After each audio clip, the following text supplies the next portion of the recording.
Hello everyone, আসসালামু আলাইকুম। Welcome back to my জান্নাত কিচেনস।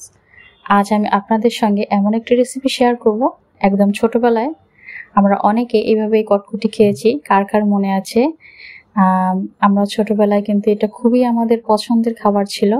আর আজকে আপনাদের সঙ্গে খুবই সহজভাবে মাত্র 3 মিনিটে আপনাদের সঙ্গে এই রেসিপিটি শেয়ার করব।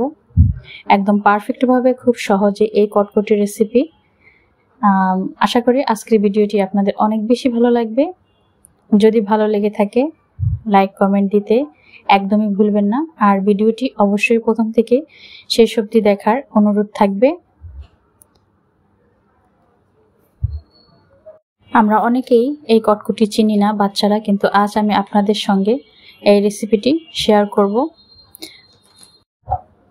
এই রেসিপিটি দেখলে বা খেলে আপনাদের সেই ছোটবেলার কথা মনে পড়ে যাবে। আর খুবই সহজে আজকের এই কটকটি রেসিপি করে দেখাবো।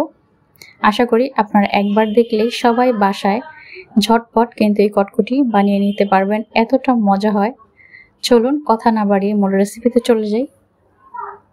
প্রথমে চুলায় আমি একটি প্যান বসিয়ে দিয়েছি, দিয়ে দিলাম হাফ কাপ চিনি। আপনারা বাড়িয়ে কমিয়ে দিতে পারেন।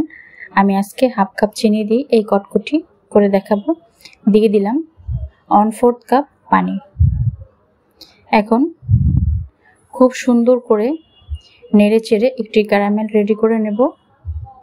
আর এটা কিন্তু অনবরত নেড়ে এই কটকটিটা তৈরি করতে হবে, নাড়া বন্ধ করা যাবে না। আর দেখুন 2-3 মিনিট পরে এইভাবে একদম সাদা হয়ে যাবে, তখন ভয় পাওয়ার কিছু নাই। আরও 2-3 মিনিট জাল করার পরে কিন্তু এখন ক্যারামেল রেডি হয়ে যাচ্ছে। আপনারা দেখে বুঝতে পারছেন এটার কিন্তু অনেকটাই কালার চলে এসছে। আমি আরও 2-3 মিনিট জাল করে নেব। আর এই পর্যায়ে কিন্তু চুলার আঁচটা একদম মিডিয়াম টু লো হিটে থাকবে। আর যদি চিনির কোথাও দানা থেকে থাকে অবশ্যই কিন্তু এটা ভেঙে দিতে হবে।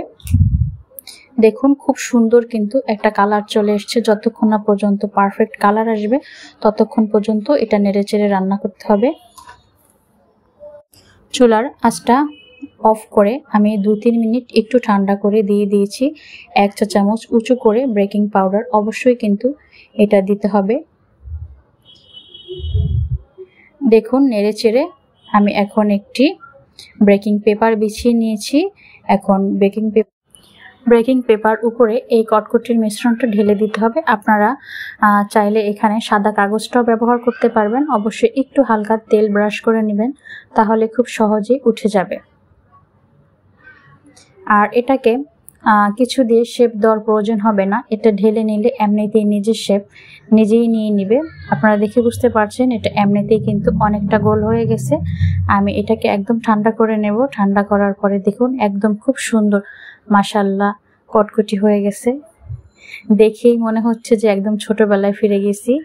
মাশাআল্লাহ খুবই অসাধারণ হয়েছে আর একদম পারফেক্টভাবে টেস্ট এসছে। আশা করি আজকের ভিডিওটি আপনাদের অনেক বেশি ভালো লেগেছে। যদি ভালো লেগে থাকে অবশ্যই আমার পাশে থাকবেন। আজ এই পর্যন্তই, সবাই ভালো থাকবেন।